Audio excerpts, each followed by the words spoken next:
Example 2, we're going to solve for theta if cos theta equals -1/4 over the interval 0 to 360 degrees. So again, that's 1 revolution. So we're looking at all 4 quadrants. Solve for theta, it's like saying find the missing variable, like solve for x in an algebra equation. So this is how trig equations work. So step 1, remember the rules are at the top of the page here. You're going to find the reference angle. Now, what's very important is that when you're going to use your calculator, you do not put the negative sign in. The negative sign is going to tell me which quadrants my theta values are in, but to find the reference angle, we need that angle between 0 and 90. So it's very important. This is the only time really that I can think of where we're not putting that negative sign in. Okay, so write this down, please, so that you remember. Don't put negative sign in calculator. So that's an important one. All right, so again, making sure your calculator is in degree mode.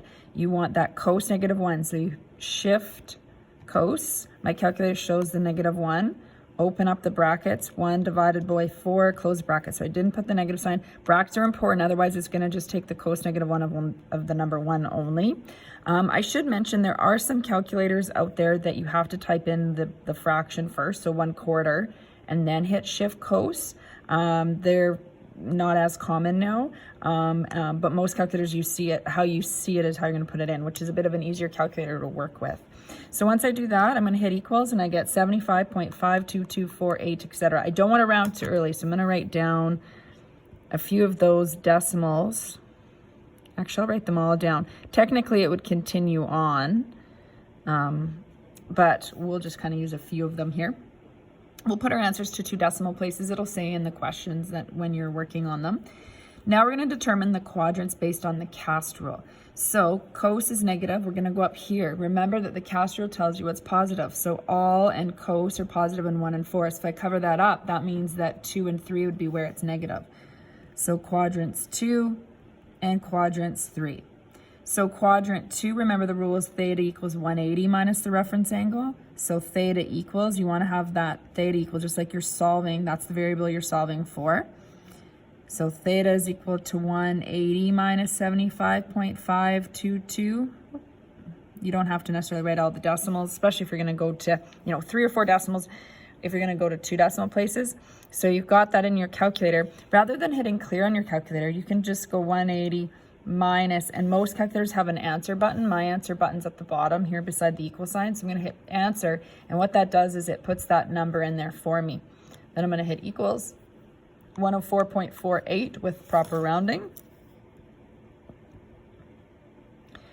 Now in quadrant 3, remember the rule is 180 plus the reference angle. I should mention this is an answer between 90 and 180, so quadrant 2 makes sense. Quadrant 3, my answer's got to be between 180 and 270. So when we add this, so you're going to grab your calculators, put this in your calculator again.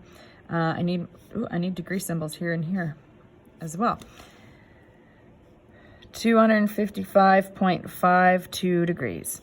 So here's your 2 answers. Because it says theta equals, those are fine. If you want to clearly rewrite them with the proper decimals, making sure your units are there. You want your units every time. And that it says theta equals. And there you go. Sorry, you couldn't quite see that corner. So I just was rewriting the answers here. So of these 2. Otherwise, you can circle these 2 or, leaving your answer this way as long as you have that theta equals symbol to represent the solution.